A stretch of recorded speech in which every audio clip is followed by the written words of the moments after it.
as he is being transported to that facility for his court appearance, there were members of the paparazzi, of course, that just wanted to get some tape of him getting out of that police car and seeing if they can get any statement from him at all. And I don't know what triggered him other than the fact that he's probably going to spend the rest of his life behind bars, and I'm sure he's losing his mind. But he was heard getting out of the police car as members of the media were trying to get a statement from him. And listen to what he had to say if you can hear it, and then we'll go over it. Luigi, and it's completely out of touch, and it's an insult to the intelligence of the American people and the lived experience. So obviously this is someone who's lost their mind. An insult to the intelligence of the American people is what he was heard saying. And I would imagine, and I'm guessing here, that would have something to do with his opinions on the healthcare system. This is a very strange story, and I say it's strange because this is someone who did not really have much of any criminal record at all. When he was living in Hawaii, he was cited a $100 ticket for being in a park that was a private park. That's all he has in his criminal background. He didn't really have a criminal background at all. He came from a very wealthy family. This is something also strange in that he didn't have to worry about getting proper health care. I understand that he had some back issues and he had gone through a surgery. His roommate said on CNN yesterday that, as far as he knows, he couldn't even have sex, he told him, because of his back issues. I don't know. But he got all the health care that he needed. He comes from a very, very, very rich, wealthy family, a family that owns a bunch of country clubs. Very wealthy family. His late grandfather, was a real estate mogul. So the family's worth tens of millions of dollars. Actually, probably more than that, probably hundreds of millions of dollars. So his family, and he didn't appear to have any issues in the healthcare industry because they were loaded with money. Now, it doesn't mean that you can't feel for other individuals. I get that. And listen, I don't know all the circumstances, and we're going to learn a little bit more about this Luigi character. But here's what it appears to me. It appears to me that he most likely, I don't know this for sure, but I'm giving you my opinions, he most likely worked alone. I don't think that other people were helping him, and I understand he was on a phone a couple minutes before the shooting. Now, he made a lot of mistakes, but he was not a stupid person. This was somebody that's very well educated, right? An engineer, top of his class. So very book smart person. He obviously made a lot of mistakes, one of which was looking exactly like the way you looked in the shots that police put out to the public to find you. I don't know why he was still masked up. It made people think that it was him. But that was his demise. He made a lot of mistakes in the shooting, including leaving notes that were on his person about the healthcare system, which is really strange, among other things. But this is not what I expected. I thought this was a hit for hire. And listen, it still might have been. We're going to learn more information. But it just doesn't appear that way. It seems like he probably was acting alone. And it sounds like somebody that had a mental breakdown. It sounds like somebody that just lost his mind. This was not somebody that was a violent person, according to friends that knew him, including his former roommate. This was not somebody that ever put his hands on anybody. This was not somebody that was ever aggressive, that yelled at people. You look at his social media, there was nothing on there that would suggest that he would commit a violent act. It sounds to me that this is somebody that mentally just lost their mind, just lost it. And sometimes in society that happens. You know, I remember covering the October 1 shooting in Vegas, and those are completely different circumstances, right? But this was somebody who killed, 60 people? And he didn't have a criminal past. He never did anything to anybody. He was never arrested for anything. But all of a sudden, he just lost his mind, and he bought a bunch of guns, and he was planning out attacks and killing a bunch of innocent people for no reason. We still don't know why he did what he did, other than that there was mental illness in his family. We don't know anything about this guy, Luigi, except he came from a very fortunate, wealthy family. Seemed like a pretty normal family. Rich, but normal. And it appears to me that he just lost his mind.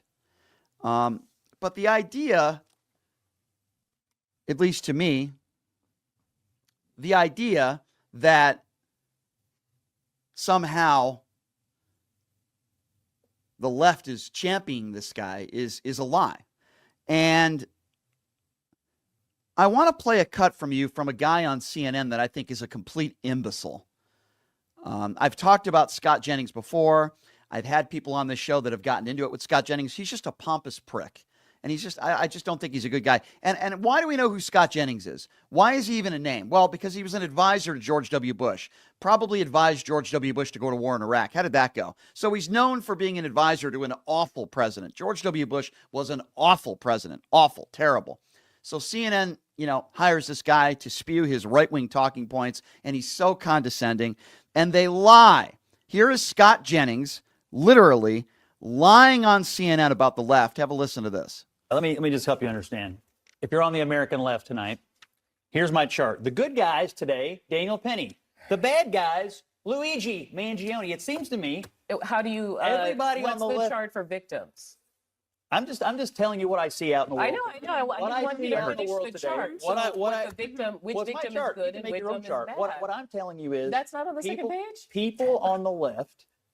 People on the left can't Scott, seem to tell the difference between the good guys and asking you the about bad people guys. on the left. Well, I'm that's asking you whether you crazy. consider this person. We had people praising I want Luigi to know and whether attacking you Penny. think One that, is good, as one is not. Congressman Crane does, that Daniel. Okay, so first of all, when Scott Jennings says there are people that are saying Luigi is good, who is Scott Jennings talking about? Can you name me one prominent Democrat that has said nice things about this guy who murdered Brian Thompson? The answer is no. But that's what these right-wing morons do. They take a couple comments on social media and some people on, by the way, not even knowing what political affiliation they're from. There's always going to be people on social media that are going to say stupid things. Like the incoming president of the United States, who calls those who attack police officers on January 6th heroes. He calls them patriots and hostages. But you see, Scott Jennings doesn't want to talk about that. He wants to make incendiary comments about random people on social media. Let me repeat, there's not one prominent Democrat in office today that has said positive things about this murderer who killed this CEO. Not one. And Scott Jennings paints a broad picture because he sees some comments on social media and he assumes these people are lefties that are making positive comments about Luigi. Now, we can still criticize the healthcare system, and it was Shapiro in Pennsylvania yesterday who held a press conference who said the opposite of what Scott Jennings just said. He said nobody should ever be praising this guy. He's a murderer. But you see, Scott Jennings is a liar, just like Ted Cruz. Cancun Cruz. Could you find a worse human being, by the way, than Ted Cruz? Just an awful human being. Cancun Teddy, who defends people who attack the looks of his wife and his family, by the way. Don't even get me into that. This is what Ted Cruz said on Twitter. He said, quote, "Leftism is a mental disease. The suspected murderer, an Ivy League graduate, subscribed to anti-capitalist and climate change causes, according to law enforcement. And the murderer has been widely celebrated by leftists online. Tragic and sick." Keep in mind, this is the same a-hole, Ted Cruz. After Paul Pelosi was bludgeoned almost to death with a hammer, Ted Cruz is the guy that went on social media and endorsed conspiracy theories that this was some sort of gay relationship and that he was let into Paul Pelosi's home. Now, did he ever retract those statements? Did he ever apologize? Of course, the answer is no. Because Ted Cruz is an a-hole, and he's an awful human being. Now, there might be people online that have said some stupid things and praised this murderer. He doesn't know if they're leftist or not. He has no idea. There's people on the right that say crazy things every day on there. But Ted Cruz wants to, again, try to score political points in attacking the other side of an aisle. You couldn't find a more phony person than Ted Cruz. And then there's Bridget Gabriel, who I've gotten into it with on social media before, another right-wing buffoon, who said, quote, "It's pathetic we need to have this debate. It shows just how far the left has fallen. Daniel Penny is a good guy. Luigi Mangione is a bad guy." Okay, so first of all, this is what they do. Name me one prominent Democrat, just one, that says Luigi Mangione is a good guy. You couldn't find me one. Not one prominent Democrat across the country has said positive things about this guy. So Bridget Gabriel and many of these right-wing buffoons are nothing short of liars. They lie. That's what they do. And I'm not going to sit here and say Daniel Penny is a good guy either. He's sitting there drinking a beer, having a drink with his attorneys. This man's dead. You're the one who decided to put him in a chokehold. You're the one who decided to keep him in a chokehold after he was unconscious. I wouldn't call that a good guy. Now, the jury made their decision. I disagree with it. But I'm telling you, I warned you guys, the Republicans are going to look to Daniel Penny as some sort of hero, and Penny's probably going to run for office and speak at the Republican National Convention. They're going to paint him out to be a hero, just like they did with Kyle Rittenhouse. It's the exact same thing. These Republicans are very predictable. Whenever we have a tragedy, or in this case, a murder, or in this case, a death, they always want to attack Democrats and they always want to blame Democrats. But when it comes to January 6th and all those right-wing white supremacist turds that attacked police officers, they're heroes, they're patriots, they're hostages.